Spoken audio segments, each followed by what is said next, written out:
I want to get to the ATF with you and Kash Patel at FBI, but you do a lot of work for veterans and protecting veterans' Second Amendment rights. Veterans are being backed in a corner now, Eli. I don't have to tell you that. When it comes to mental health, the Democrats want to strip them of their Second Amendment rights, which is really boxing veterans in, because veterans are afraid to seek assistance because they don't want to lose their gun rights, and you're working feverishly to fix that. Can you tell us about your efforts on that front?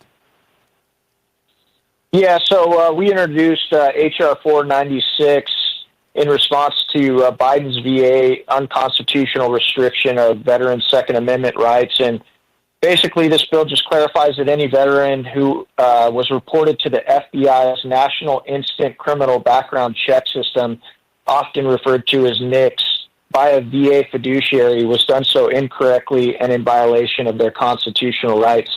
So what happens is if a veteran needs a fiduciary to help them with their finances, they instantly get referred to this FBI NICS list, and therefore it prohibits them from purchasing firearms. And so what we're trying to do is, we had a bill in the House that would stop that last year that I do believe passed, but then we're also trying to take the next step and to make sure that the 270,000 veterans who had their Second Amendment rights infringed upon get those restored. And so that's what we're trying to do with this. It's despicable. It's as despicable as Green and what he did, the fact that they go after veterans and their rights. Quang, you would agree with that, I believe.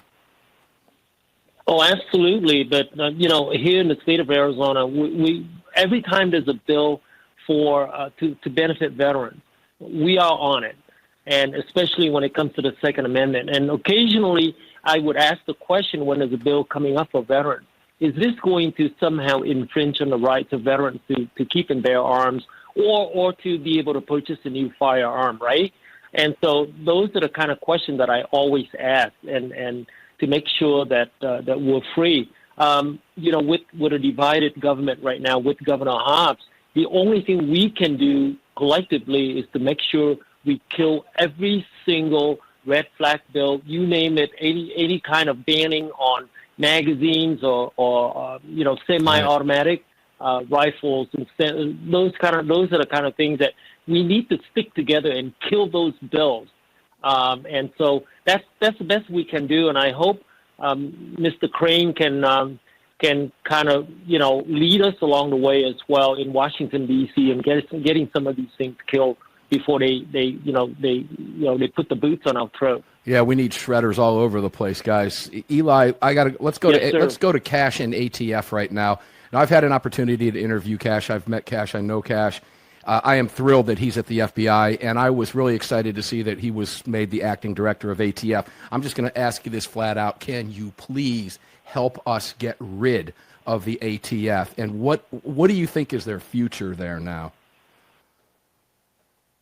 It'll be interesting, guys. I can't tell you what Kash's thoughts on that are. I'm also glad that Dan Bongino was appointed as the deputy director.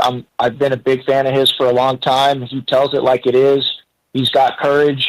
He's got a very extensive background in law enforcement. I know he's very pro Second Amendment, but another bill that I co-sponsored was Rep. Burleson's Abolish the ATF Act, and there were many of us on this as well. So I don't know what direction Kash is going to go with this one, but there are some of us up there that are working on it.